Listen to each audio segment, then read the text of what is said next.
Hello and welcome to our podcast. I'm David Cunningham, also known as ECunna, alongside my co-host Evan Hughes, who is also known as EH. We'll call this podcast the ECunna Pod for those exact nicknames. This podcast will be mostly based around Virginia Tech athletics, but we'll get a little bit into college football. So to start, let's talk about the ACC Coastal Division of college football. Virginia Tech entered this past weekend, week 8, tied for third place in the division alongside Duke and North Carolina at 2-2. For the Hokies to have a chance to win the division, Tech needed Virginia to lose to Louisville, Pitt to fall to Miami, and for UNC to defeat Duke. And all three happened on Saturday. And the Hokies now control their own destiny in the division. So they're tied with Pitt for second place in the division. They're a game behind UVA in first. So, what did you think of the Coastal chaos this weekend? I thought it was crazy last week. I thought it was crazy the week before. And I think it's even crazier this week, David.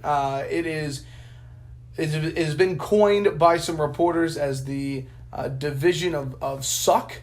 And it is just mind-boggling to me how it's just like every team has beaten each other. I mean, from whoever's in first to whoever's in last. Yeah, you have the circle of suck, literally.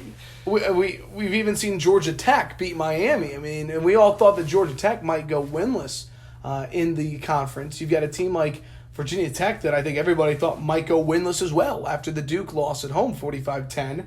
And then, the teams at the top in Miami. I mean, everyone thought that with Manny Diaz back and Tate Martell in the offseason, this was a Hurricane team that might run away with the Coastal Division. And Virginia right now can't find a way to win a road game. So I think Packer and Durham said it best on the ACC network. There's no easy way, and there's no possible way to predict this division. I think you're just going to have to wait until the week of Thanksgiving and see where it is and see what happens that weekend. There's just no way to predict it. Who do you think is the best team in the division? Do you like if you had to pick one team that you say this team has the advantage over all the other teams? Not that they're going to win the division, but you think they are the best team in the division right now? I think Virginia is the best team in the division. I think they have the most senior experience. I mean, you look at their defensive line. You look at their quarterback in Bryce Perkins. They returned so much experience from last season. I know they're sputtering right now, but if I'm looking at this Coastal and trying to make some sense of who's going to come out of it, there's a couple of things that come into factor, right? Who has home field advantage? Who's well coached? And who has senior leadership? And those are all three things that Virginia has this season. I think that when it comes down to it, I'd rather have a bunch of seniors or fifth-year seniors to line up against talented sophomores like a team like Virginia Tech might have when it's all said and done. And I think UVA controls their own destiny. So I know that wasn't necessarily who I think will win, but I think that the team that has the most experience and I think the team that is most suited to win this division is Virginia. Yeah, that's who I would go with too. Bryce Perkins hasn't played well, like you said, over the last few weeks. He's struggled on the road, but they have the most talent, I think. They're well coached, like you said. They're experienced. I think they have the better chance to win the division out of all of the teams. I think they're favored in most sites have them favored to win the division. Who do you think is going to win the division? Do you think it's going to be the Cavaliers? No, I do think it's going to be the Cavaliers. I think they're going to figure it out. I firmly believe this is Virginia's year. And I still think they're going to win the Coastal. I think they're going to beat Virginia Tech. And I think they're going to go to Charlotte and they're going to play Clemson for the ACC championship. We will find out a lot about this prediction, though, in this week. Because Virginia goes to North Carolina. It's a 7:30 kick under the lights in Chapel Hill. UVA has to win this game, in my opinion. It's on the road against North Carolina. UVA and North Carolina are the top two teams in the Coastal right now. So if you're Virginia, you win that game, you're in the driver's seat, you feel comfortable about next week's game against Georgia Tech, then you have a game against Liberty in between Georgia Tech and Virginia Tech at home. So you get by North Carolina. Georgia Tech, to me, is a shoo-in. Liberty, it will be almost like an opportunity, I think, for them to rest their starters by about the third quarter, and then they're home against Virginia Tech, and they control their own destiny. I mean, if you're a football coach, you're in ACC Coastal right now, who do you want on your schedule? The teams that you can take care of to getting the And tiebreaker. Georgia Tech is one of them, and then they've got 2 big tests against North Carolina and Virginia Tech. Absolutely. So I think the Cavaliers get it done this weekend against North Carolina. They'll get it done against Georgia Tech, and then I think they knock off Virginia Tech on November 29th, and I think the Cavaliers are coastal champs. Doesn't it hurt you to say that? No, it doesn't. I mean, listen, you look at it from an outside perspective. I mean, UVA was a massive, massive rebuild. I mean, for so long, all that you and I remember UVA football is just being bad for the most part. I mean, since we've been alive, UVA has beaten Virginia Tech 1 time, and that was in 2003. Yep. So you take that into perspective. I can remember growing up, being a kid, watching the Commonwealth Cup, and I mean UVA was just so bad. I think for so long nobody really thought of it as a rivalry game growing up in it since 98, 99 because it was just a given that Virginia Tech was going to beat Virginia. Because Virginia couldn't win. So just again to prove the point.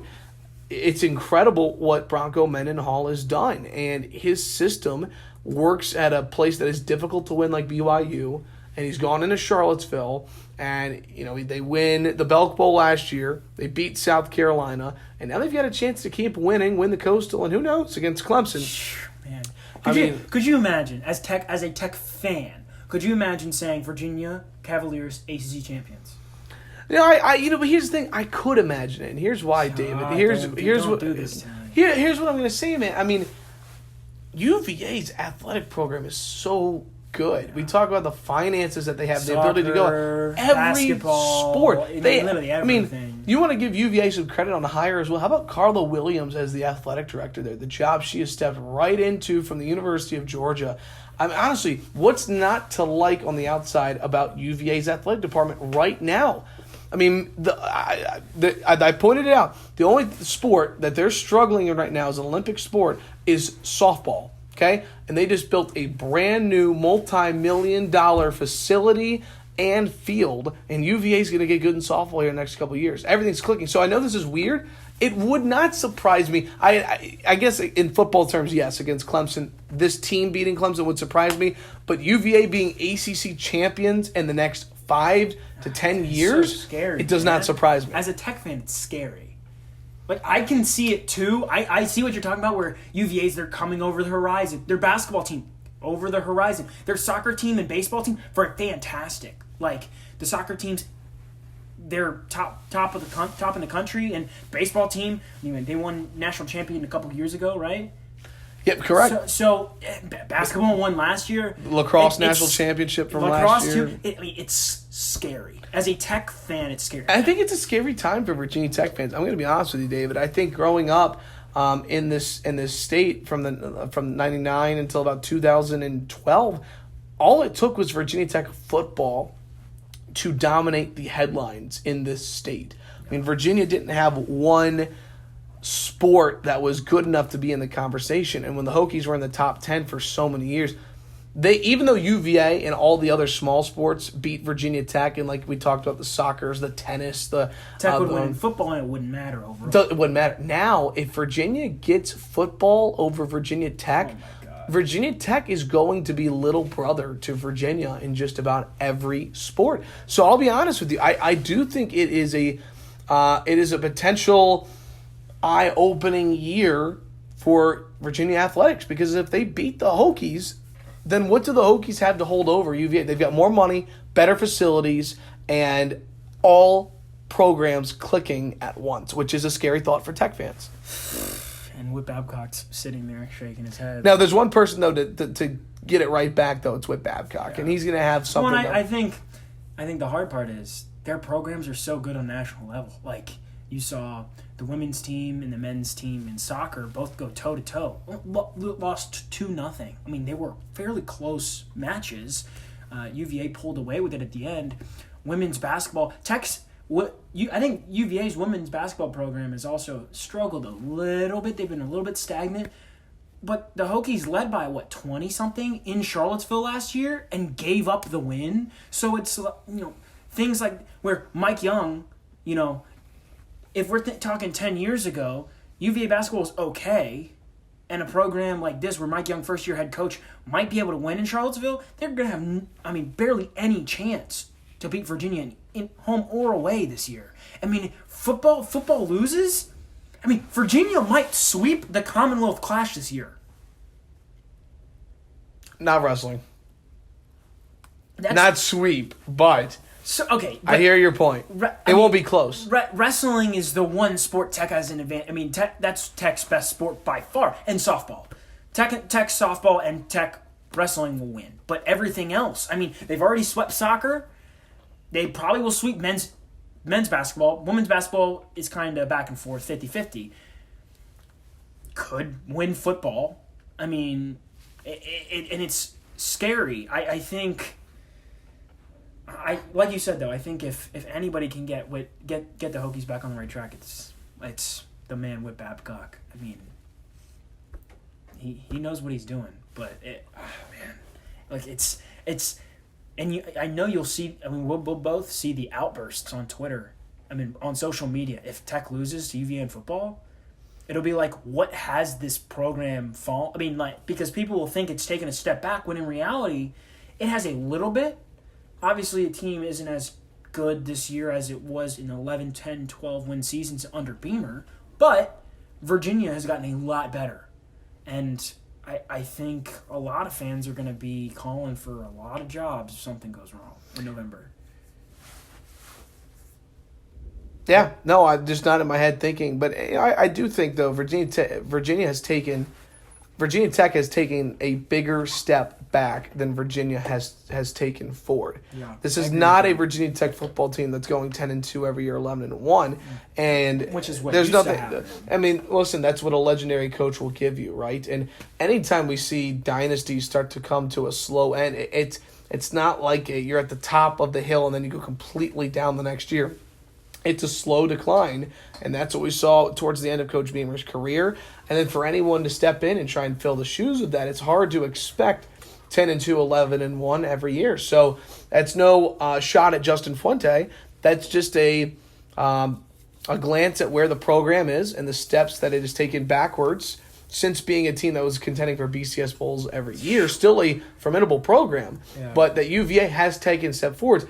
UVA's not going 3-9 every year, and Virginia Tech's not going 10-2 every year. So, which is what used to happen almost every single year. So when you boil it down, 8-4 teams are pretty even. 8-4, 7-5, 6-6. Anything can happen when teams have that record come late November. Yeah. So our next question, you said you think UVA is going to win the division. I'm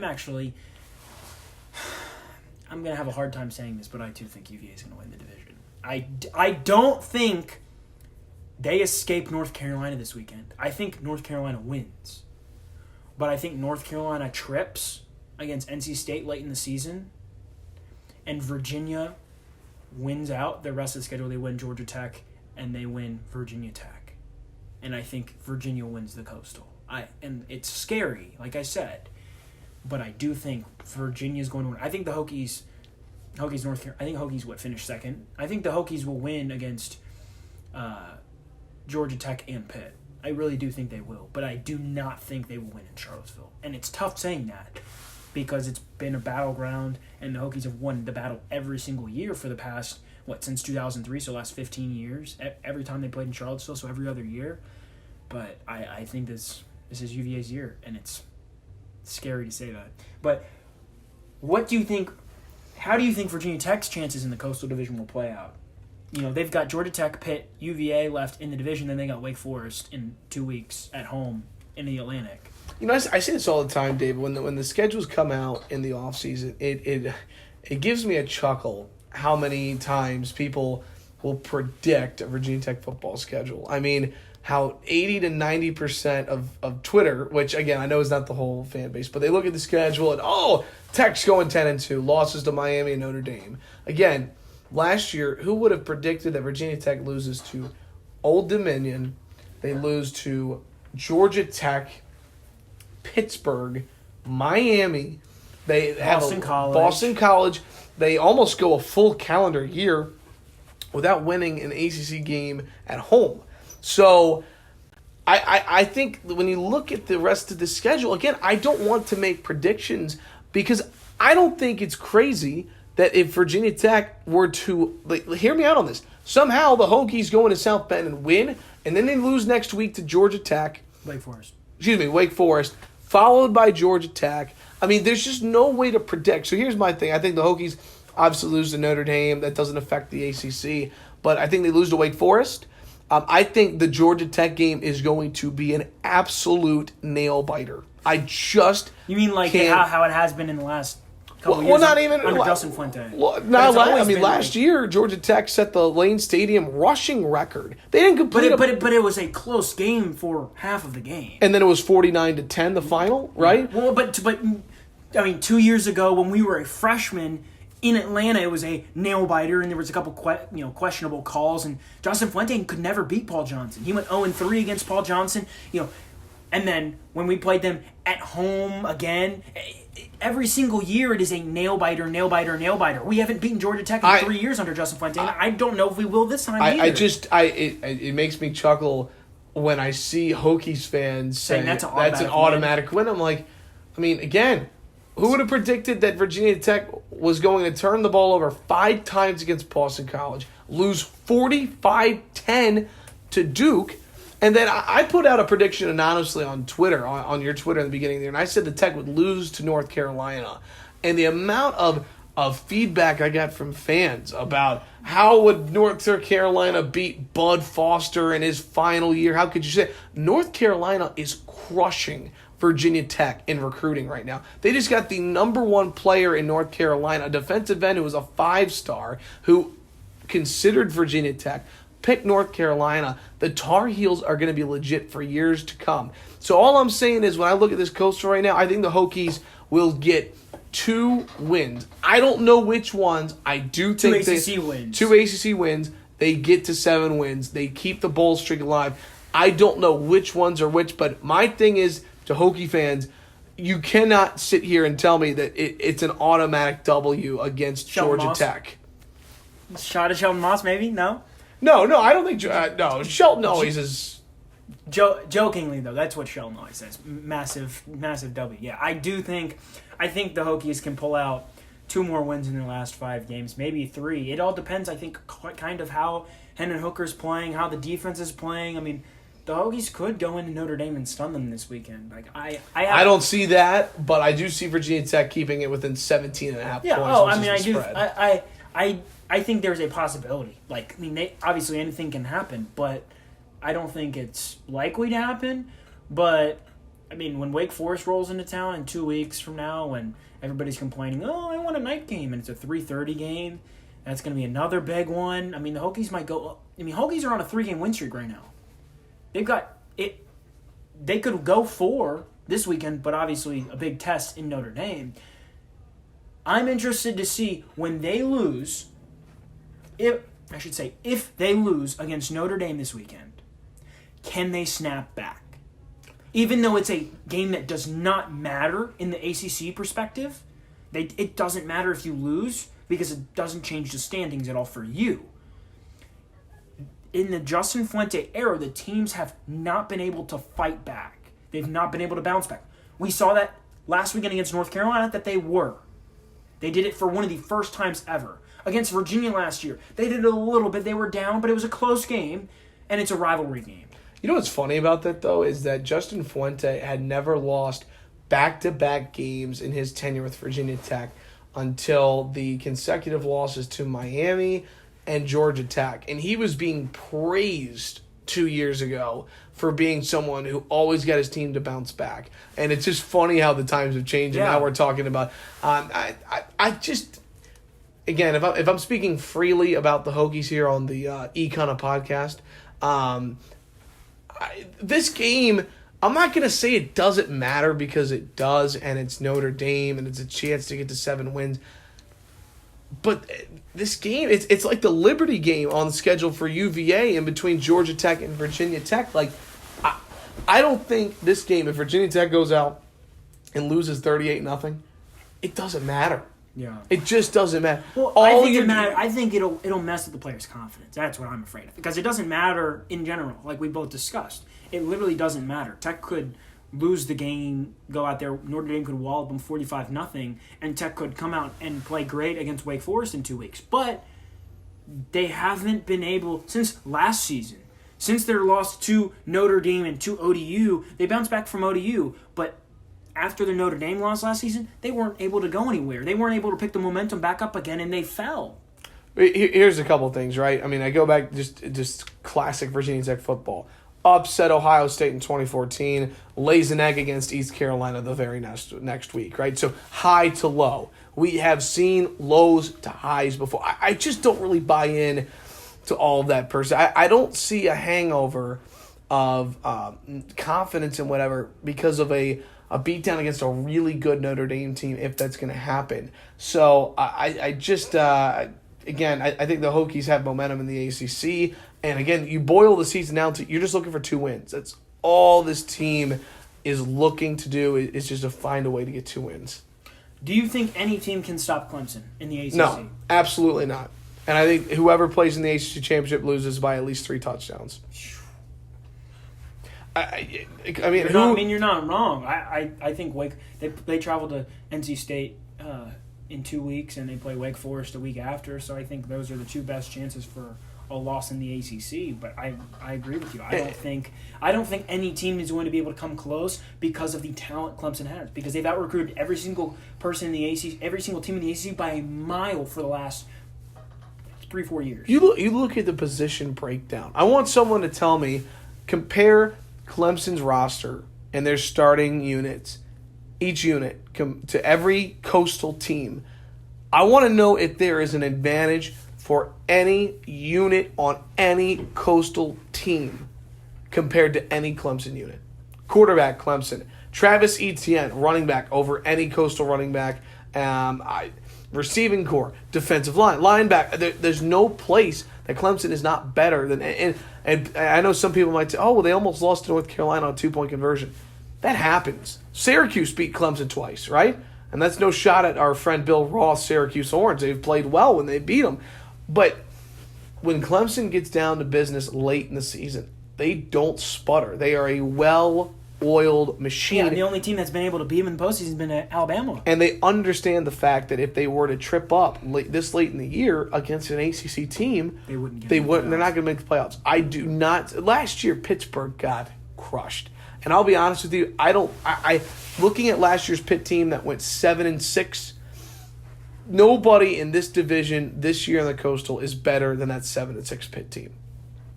The Coastal is just not there in terms of the Atlantic, and it is one of the weakest divisions in all of college football. It makes for an exciting division of college football, don't get me wrong, and as someone who supports Virginia Tech and goes there, I love it because the Hokies have a chance to win their division, and if they were in any other division in Power 5 college football, they would be done right now with 2 losses for the most part. So that's the exciting part. Not trying to be the negative Nelly here. It's exciting to watch it all unfold, but Clemson is too good. If Virginia Tech were to go up against Clemson tomorrow, I mean, you remember the first 3 drives of North Carolina game? I mean, how Sam Howell was just exploiting the secondary, no tackling whatsoever. But it'd be like that for every single drive. Clemson, and that goes for any team. Clemson, they will not sputter in the ACC I think championship. NC State and Wake will keep it closer. Oh yes, I'm talking about the coastal, the division championship. I'm sorry. Oh yeah, I think Wake and NC State will pose a little bit of a threat. Correct. But I think Clemson will sweep the schedule and make it into the playoffs. I mean, I think Clemson beats Wake Forest something like 35-17. They pull away late against NC State, maybe 41-24. Yeah. And you're right. Listen, the Atlantic, on the other hand, I mean, Cam Akers is a beast for Florida State. I was listening to Talk Radio today. In general, they haven't been able to turn it around. Correct.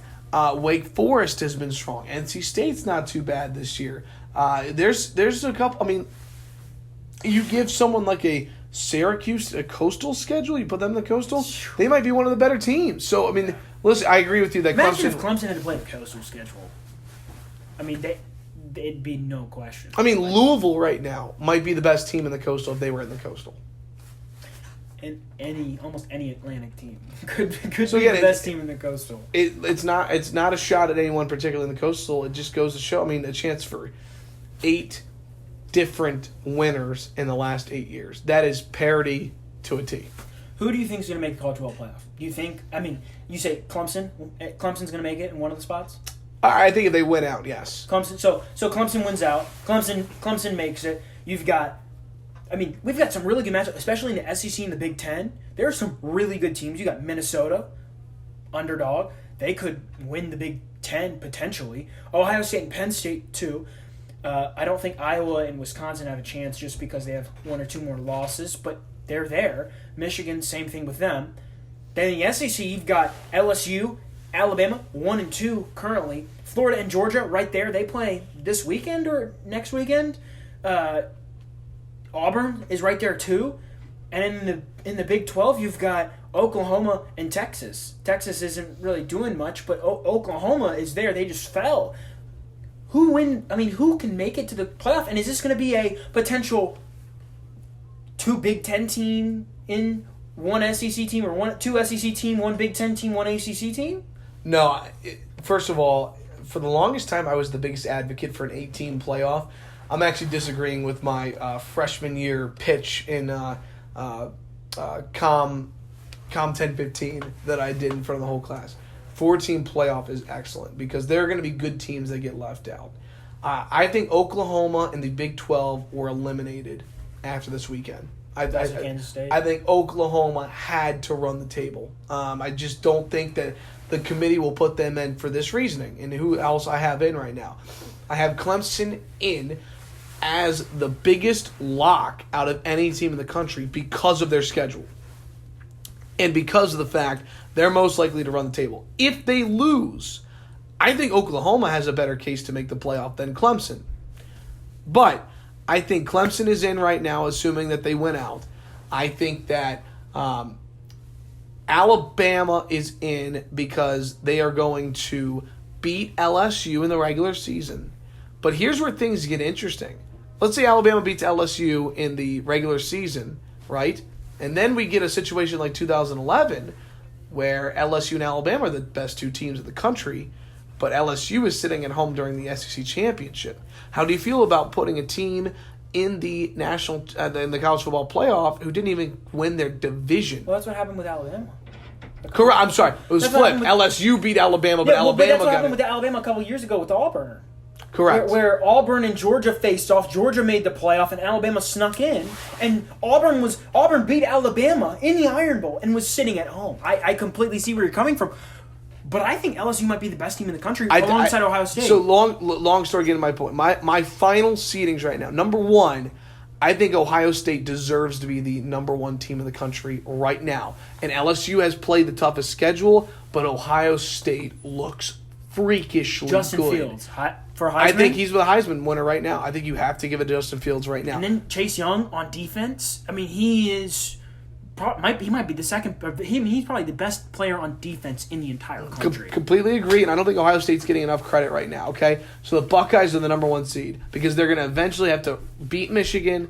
They are going to. They've got Penn State in a few weeks, and then they've got Michigan. So they're going to beat Penn State, and then they're going to play a well-respected top 20 Wisconsin team, maybe Minnesota. I still think the Gophers just lucked out with their schedule being back-heavy than front-heavy. I mean, they've played Illinois, they've played Indiana, they've played Nebraska. So now I don't know if that's really lucking out because they've got Penn State and then they've got Wisconsin. So they've got and Iowa all on the schedule in the next 4 weeks. So they've got really good teams they've got to play. I actually think Ohio State beats Penn State by 2 touchdowns. I think Ohio State might be the best Ohio State team we have seen since Ezekiel Elliott's days. And I think Justin Fields, right now, the numbers he's putting up, I mean, Braxton Miller, I mean, so many good quarterbacks like J.T. Barrett and Cardale Jones. I think Justin Fields has a chance to be the best out of that group. Agree. Think about since 2010, it's literally been Braxton Miller for the most part, followed by Cardale Jones and J.T. Barrett. Those 3 guys dominated this decade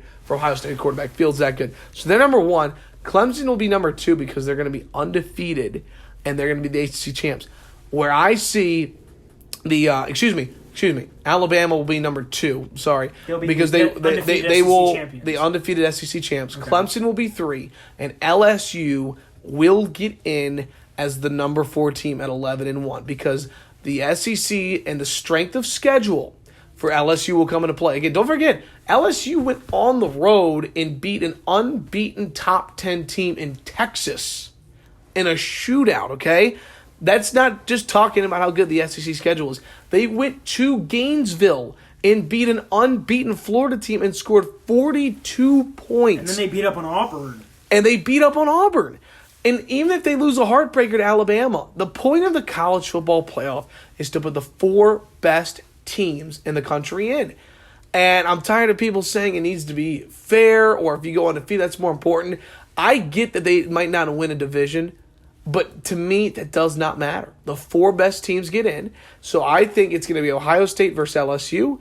I think it's going to be Alabama versus Clemson in the semis, and that's your college football playoff. Oklahoma gets left out. Nobody in the Pac-12 is a contender. And again, I mean, Oklahoma eliminated itself this weekend, and then, of course, the ACC, you've got Clemson. So that's how I see it shaking out. I know it's a long... So here's my question, because I feel the same way you do, but what happens if LSU wins? Is it the same scenario? Correct. Same scenario. Yep. I think Alabama gets in. I mean, here's the thing. And I don't have, I know we're supposed to be backing up our facts when we're on the radio, and there's no fact to prove this. But this is just my gut, and I'm going to put this out there. You can't tell me that Alabama is going to get left out. If you're the committee, you're really going to leave Alabama out. Or for those saying that, like, for instance, Paul Feinbaum's and saying Clemson doesn't deserve to get in, even if they go undefeated per se because of their schedule. He was on Stephen A. Smith's show, and Stephen A's like, the committee's not going to leave the defending champions out. And Paul Feinbaum's like, well, no. That doesn't matter. But, again, even though the committee's not supposed to, you can't tell me they're going to leave out Bama or Clemson. They're just not. Unless they trip up in a bad way. Yeah, so like if Clemson loses, then they can leave out Clemson. Correct. But if Clemson's undefeated and Alabama even has one doesn't loss, matter. You've got to put Clemson in. So, especially when there's not really another team that can compete with the resume. Right. I mean, Alabama and LSU, whoever loses with one loss, they still have a better resume than almost every single team in the country. And I'll end this conversation with this. If Oklahoma went undefeated, as good as Jalen Hurts, and he was my Heisman pick all the way up until last week. You can't lose to Kansas State, in my opinion. I still think Oklahoma gets left out of the playoff undefeated. If they ran the table and they were the Big 12 champions. You think Clemson gets in over undefeated Clemson Correct. gets in over undefeated Oklahoma? Correct. But Oklahoma has more weight. I mean, Clemson didn't even have a top 25 win. I still don't. Syracuse was 21st when they played. I still don't see the committee leaving Clemson out undefeated. I just don't. That's the beauty of the college football playoff in Oregon. So we shouldn't expand to 8 teams. No, because this is more fun. This is more fun. I mean, if this was an 8-team playoff, you're talking about Ohio State, Clemson, LSU, Alabama, Oklahoma still with one loss. I mean, you could even make an argument for a third SEC team like Auburn to get in. Still nobody in the Pac-12. You make an argument for Penn State to get in if they end up with one loss. Maybe a Notre Dame team. Virginia. No, I'm just kidding. Yeah. So, the 8-team playoff, maybe like there's an upset. Like maybe Oklahoma would have beaten somebody. But you really think Penn State, if they had to play LSU, I mean, there's a chance. It's football. Anything can happen. But the 4-team playoff is more exciting because we have these kind of debates. Right now, we would be debating about, does a 2-loss Notre Dame team who lost 34-7 to Michigan deserve to get in? Just too many teams. 4 teams is enough, in my opinion.